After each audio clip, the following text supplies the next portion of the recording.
Hola a todos, mi nombre es Ramón Gorrín, soy ingeniero de sistemas con 30 años de experiencia en diferentes roles en el área informática, ingeniero de software, docente, eh, eh, digamos gerente de proyectos y otras actividades conexas. Actualmente soy cofundador y CEO de Cesticom, una empresa de desarrollo de software con presencia en América Latina. Bueno, y hoy estoy trayendo un tema importante a colación en este primer webinar de informática auspiciado, organizado por la UPTOS, que es nada más y nada menos que la gestión financiera de proyectos ágiles. Para nadie es un secreto que en el pensum de del pregrado muchas veces hacemos énfasis en el desarrollo de sistemas, en el diseño arquitectónico del sistema, inclusive en las metodologías para desarrollo de sistemas, pero no hay un análisis profundo, o por lo menos no es abundante, analizar los elementos relacionados con los costos y los presupuestos y la ejecución financiera de esos presupuestos en contextos ágiles. Bueno, entonces hoy vamos a tener una charla donde en forma sucinta, básica, muy elemental, con los conceptos más explícitos posibles, vamos a hacer un recorrido de cómo se formulan los costos de un proyecto y además cómo se ejecutan y controlan durante su ciclo de vida.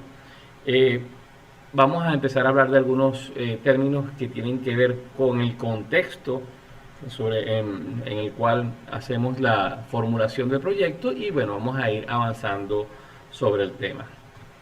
Sobre la gestión financiera de proyectos ágiles tenemos varios elementos que vamos a discutir. Vamos a definir qué es la gestión financiera, vamos a hablar del triángulo de hierro, vamos a hablar de los costos y su definición, clasificación de costos, qué es el flujo de caja y cómo se administra, cómo es la ejecución y control, por lo menos en términos muy básicos. Hablamos de un ejemplo y al final unas conclusiones. Para empezar tenemos que hacer énfasis en que el entorno en donde desarrollamos software hoy en día, y bueno, y siempre ha sido así, lo que pasa es que nunca habíamos tomado en cuenta esta realidad, es el entorno VUCA, es decir, estamos en un contexto donde hay alta volatilidad, alta incertidumbre, alta complejidad y alta ambigüedad. Sobre todo el tema de la incertidumbre. No hay forma de conocer todo el conjunto de elementos que un software tendrá al final como producto por anticipado. Es decir, nadie sabrá con exactitud cómo terminará siendo un software que está siendo desarrollado. El software se descubre, no se construye. El software se descubre. Entonces es importante analizar que en un contexto donde hay tantos cambios y donde no existe nada fijo, todo es variable, inclusive los requisitos y las organizaciones en donde hacemos los sistemas, es importante tener en cuenta que el desarrollo entonces debe ser pensando en que siempre habrá cambios, primero, y segundo, de que la incertidumbre puede ser muy alta y difícil de controlar. Entonces, lo que queremos es, en la gestión financiera, crear el contexto de números asociados con los costos y su ejecución para ver cuál es el aspecto económico del proyecto. Recuerden que si el proyecto no es viable económicamente, financieramente, entonces no es posible realizarlo. Es un elemento de peso. Los proyectos aire también se distinguen por desarrollarse en entornos de alta incertidumbre, como lo decíamos, en los que hay que ir adaptando el proyecto de acuerdo a los incrementos que se vayan generando. Esto es por el enfoque iterativo e incremental. Recordemos que los proyectos ágiles se basan en iteraciones, que son periodos cortos de tiempo en donde se supone que se entrega al final un código con una parcialidad o un incremento de la funcionalidad que se pretende que tenga al final. Sobre esto se ha escrito una extensa bibliografía, pero la mayoría de la bibliografía está escrita en función de contextos donde hay baja incertidumbre. De hecho, si vamos por ejemplo al PMBOK del PMI.org, vamos a ver, encontrarnos con el modelo matemático más usado, que es el modelo del método de valor ganado, pero sabemos que el método del valor ganado no, o presupone, mejor dicho, el método presupone que hay baja incertidumbre, es decir, sabemos con bastante certeza de qué trata el proyecto, cuándo va a comenzar, cuándo va a finalizar y con qué recursos contamos. La gestión financiera entonces se divide en dos partes: la estimación de costos para un nuevo producto, y aquí hablo de para un nuevo producto es porque el software, no, como no es un producto predecible, se clasifica como un nuevo producto.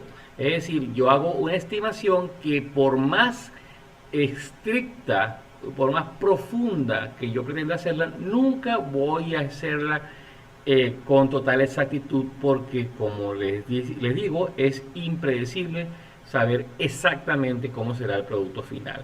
Y bueno, y estará la ejecución y el control del presupuesto. Existen diversas metodologías para ambos aspectos. No obstante, en esta presentación se plantearán técnicas empíricas que son de utilidad para equipos ágiles, y también, bueno, técnicas con las cuales podemos comenzar en nuestros equipos y tener una, digamos, alto porcentaje de éxito.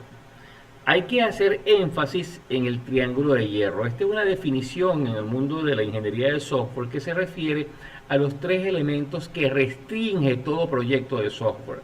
Está el elemento alcance, que es cuáles son las funcionalidades que va a tener mi software, el tiempo, cuánto tiempo me voy a tomar en hacer esas funcionalidades, y el costo, que es cuáles son los, cuánto valor tienen los elementos en los que voy a invertir para que yo pueda realizar o cumplir con el alcance. Siempre se recomienda, cuando se hace un convenio, un contrato con un cliente, que el alcance sea de nuestro dominio.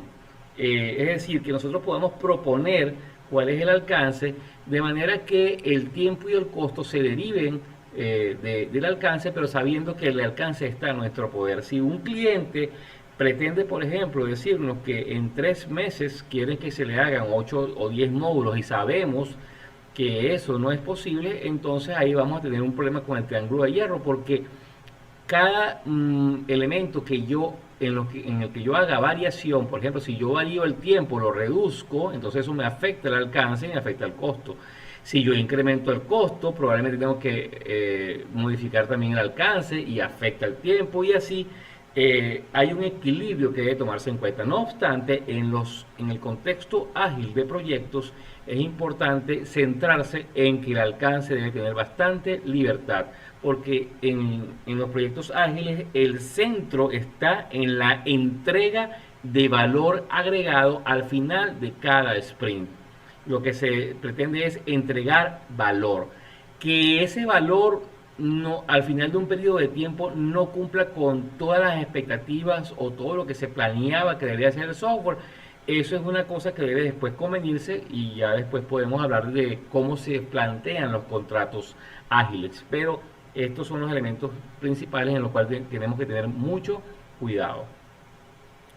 Entonces, para hacer una estimación de costos, tenemos que tener un product backlog. Ya la gente que trabaja con Scrum, por ejemplo, sabe que el artefacto, el product backlog, es el conjunto de historias, sobre todo a nivel de producto. O sea, aquí pueden haber historias épicas o historias más desarrolladas, más específicas, que son la base de los requerimientos que se pretende con el proyecto.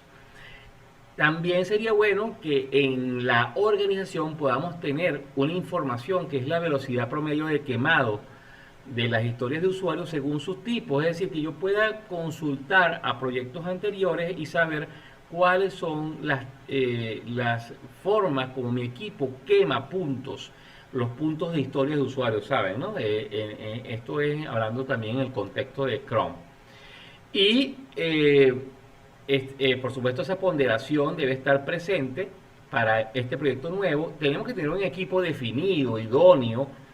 Usualmente, si tú vas a hacer, por ejemplo, un desarrollo web, tú tienes a alguien experto en front-end, alguien experto en back-end, Probablemente también insertes a alguien como un sysadmin para la parte de la arquitectura de los servidores y un Scrum Master, por supuesto, para que ejecute el framework metodológico, en este caso Scrum como referencia. Y bueno, tenemos que tener una tabla que de alguna manera nos diga, mira, estos son nuestros costos indirectos. Cuando hablo de costos indirectos, hablo de toda la serie de elementos que tienen valor y que incurren, influyen en el proyecto, tales como pago de servicios de internet, depreciación de los equipos de computación, toda esa gama de gastos, electricidad, servicios, etcétera, infraestructura que respalda a el equipo, inclusive el apoyo administrativo puede estar dentro de estos costos indirectos típicos. Y también podemos contar con las métricas de proyectos anteriores porque no solamente es el promedio de puntos quemados, sino también saber cuántas historias por sprint, qué tipo de historias son las que se ejecutan con más éxito, cuántos criterios de aceptación se cumplen por historia, algunas métricas que pudieran ayudarnos a tener una mayor o una mejor visión de nuestro nuevo proyecto. En esta oportunidad traje un ejemplo que vamos a ir explorando y vamos a ir explicando como si en realidad estuviéramos frente a este proyecto.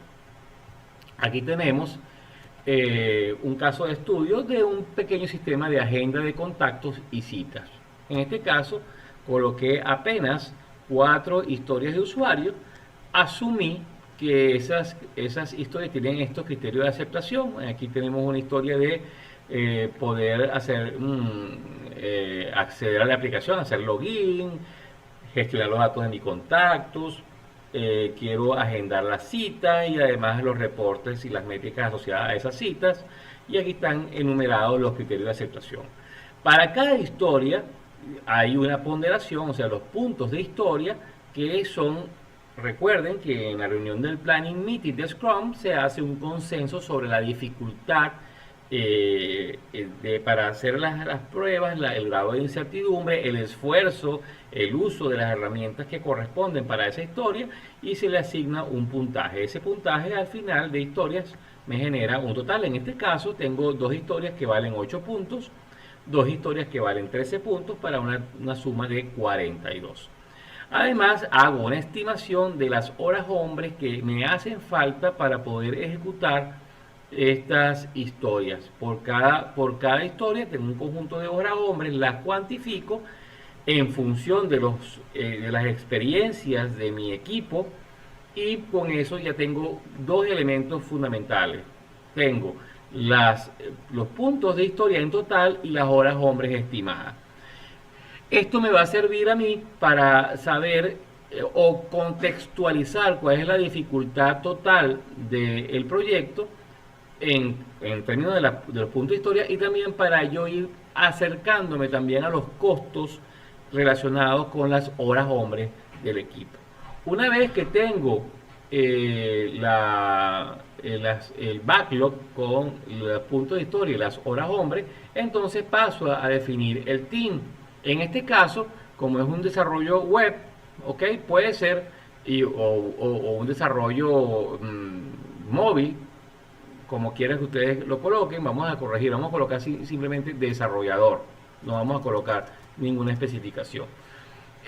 Vamos entonces a definir los roles. Tenemos un experto en interfaz de usuario o experiencia de usuario, un desarrollador que puede ser web o móvil dependiendo de la plataforma donde vaya a desarrollar, un Scrum Master, un sysadmin para la parte de la gestión de servidores, y tengo un administrador, o mejor dicho, unas horas de cuantificación que tienen que ver con la administración y lo que le decía, depreciación de equipos, servicios de apoyo, todos costos indirectos puedo acumularlos ahí. Hay gente que es un poquito más específica y coloca una estructura de costo aparte, una tabla donde dan todos los costos indirectos que afectan al proyecto.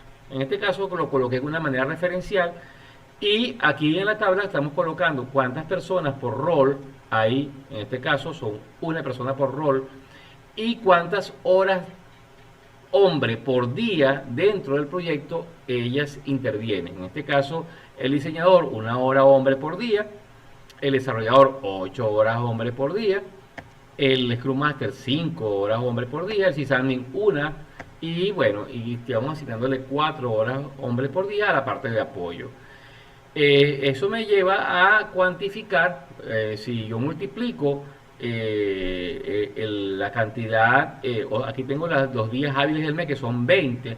Si yo multiplico los días hábiles por mes por las horas que se invierten al día, entonces voy a tener cuántas horas al mes estoy ejecutando. En este caso, para el de las interfaces y el de experiencia de usuario, 20 horas al mes, el desarrollador 160, el Scrum Master 100, el sysadmin 20 y la parte de administración se le asigna 80.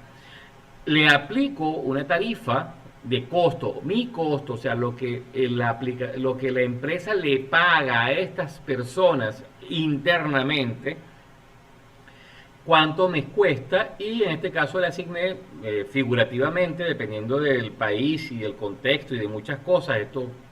Estos son otros valores, pero estamos usando estos ejemplos. $8 para el diseñador de interfaz, $10 para el desarrollador, $9 para el Scrum Master, 9 al sysadmin y $6 la hora para la asignación de las actividades de apoyo. Eso me genera un costo, una multiplicación por supuesto de los costos por mes, y me genera una sumatoria que me indica que mi costo mensual de este equipo en particular es de $3.320. Es decir, que si yo tengo sprints de 2 semanas, eso quiere decir que la mitad de este monto, 1.110, sería el costo por sprint, y por mes, 1.610, y por mes 3.320. Entonces, una vez que tengo el team definido, voy a la estimación de costo. En esta tabla tengo, digamos, marcado en verde los valores que introduzco según la experiencia del equipo o valores que conozco, y los valores que están aquí en beige son valores calculados, y estos que están en amarillo también son calculados, pero son los importantes, lo que estoy buscando obtener. En este caso estoy colocando que mi equipo por experiencia quema en un sprint de 10 días, ¿ok?, de 2 semanas, 8 puntos, ¿ok?, y que la duración del sprint es de 10 días. Eso me genera, haciendo el cálculo, me genera 5.25 sprints. ¿Por qué? Porque si ustedes ven aquí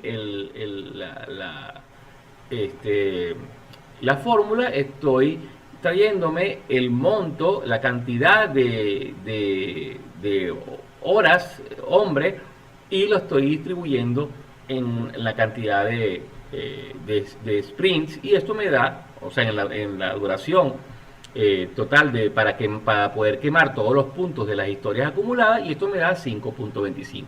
Hago un ajuste, este ajuste puede ser hacia arriba o hacia abajo. En este caso hice el ajuste hacia abajo, y me da 5 sprints.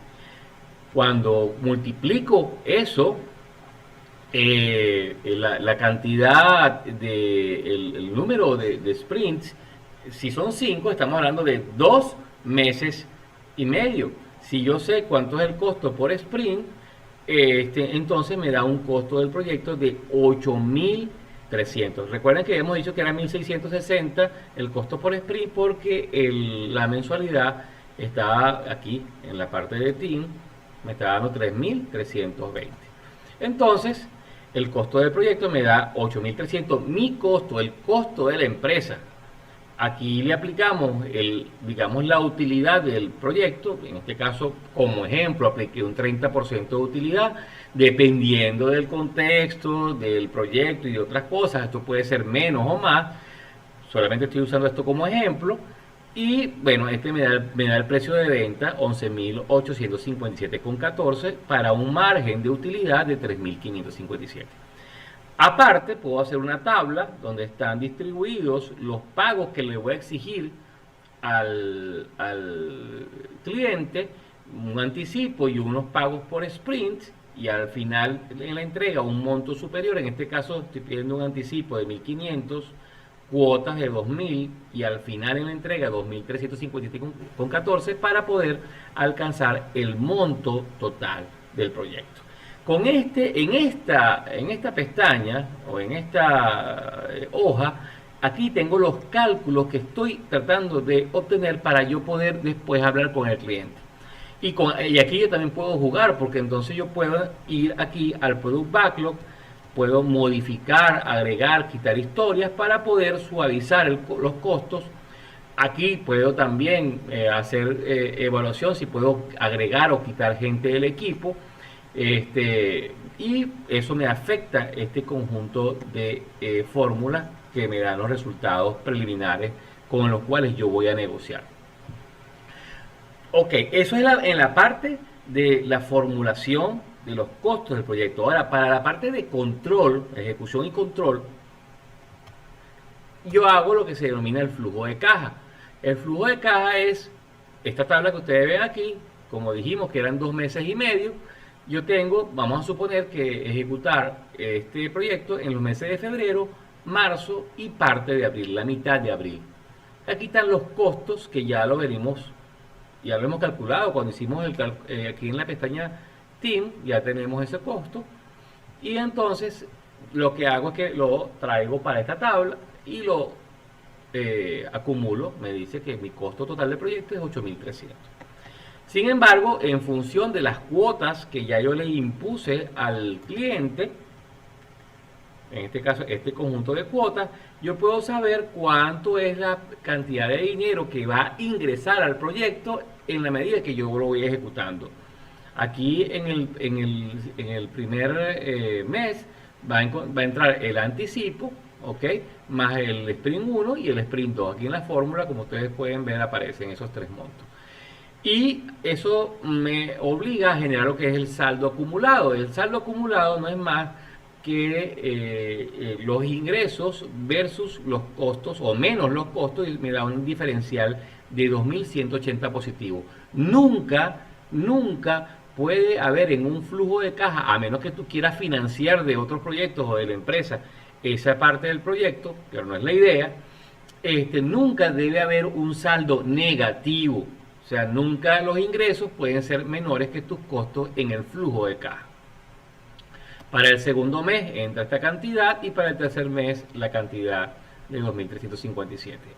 El flujo, los saldos acumulados, aquí pasé de 2.180 a disponer de 2.860 y en el último pago quedo con lo que yo había previsto que iba a ser mi margen de ganancia, 3.557,14. Y eso ya estaba en esta celda, ya estaba previsto. Entonces mi flujo de caja coincide con lo que yo planteé a nivel de costo.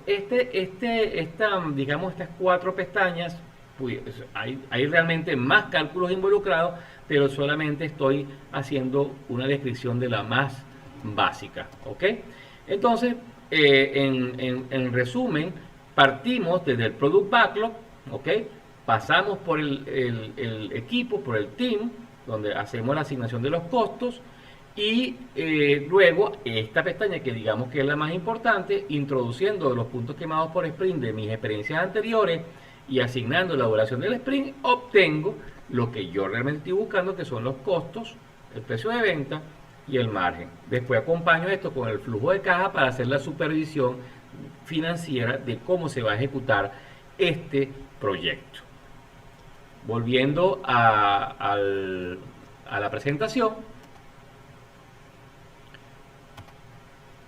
bueno, tenemos que entonces involucramos todos estos elementos que habíamos dicho que iban a estar, el Product Backlog a través de la historia, los puntos de historia, la velocidad promedio, el equipo, los baremos con los costos indirectos y las métricas que nos ayudan a alimentar esas tablas.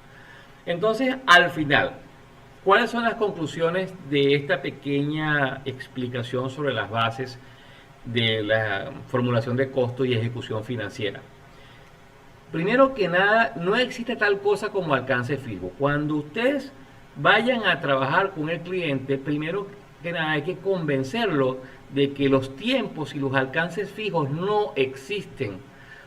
En todo caso, se pueden hacer proyecciones a tiempos muy cortos, por ejemplo, un sprint o 2 máximo, O si tienes un buen conocimiento, puedes hacer estimaciones sobre 3 meses, este, y con esa, digamos, tiempo corto, arriesgas menos. Es decir, si llegas a equivocarte, entonces no se arriesga o no se pierde tanto en la diferencia de los entregables.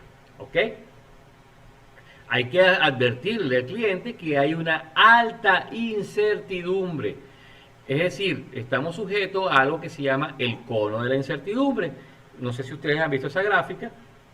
En internet, el cono de la incertidumbre determina, es una gráfica en forma de cono, donde la parte más ancha del cono te dice que cualquier equivocación te puede cuatriplicar los costos. Es decir, mientras mayor incertidumbre, mayor riesgo de pérdida del proyecto. Y resulta que hacemos las estimaciones justamente cuando tenemos más incertidumbre. Por eso es que los proyectos ágiles son iterativos e incremental y trabajan en función a sprint de duración corta. Y lo más importante es que las métricas, porque esto es un proceso de aprendizaje. Quizá en el primer proyecto no te vaya tan bien con estas prácticas, pero ya cuando tengas conocimiento de tu equipo vas a comprender mejor. Entonces las métricas que arroja el proyecto darán luz a futuras estimaciones con un poco más de certeza. Es la idea. Cuando en la medida que vayas haciendo y ejecutando más proyectos, vas entendiendo cada vez mejor a tu equipo y esa comprensión te llevará a hacer mejores estimaciones. Entonces, digamos, ha sido muy a grandes rasgos la explicación, porque el tiempo es corto, sobre cómo abordar la estructuración de los costos y la ejecución financiera de proyectos ágiles. Estoy a la orden para cualquier pregunta que tengan que hacer. Pueden escribir a mi correo rgorrin@cesticom.com o pueden también dirigirse a la organización del evento para responder preguntas más específicas. Espero que esto le haya servido de algo y bueno, estamos a sus órdenes. Así que ha sido un placer haber estado con ustedes.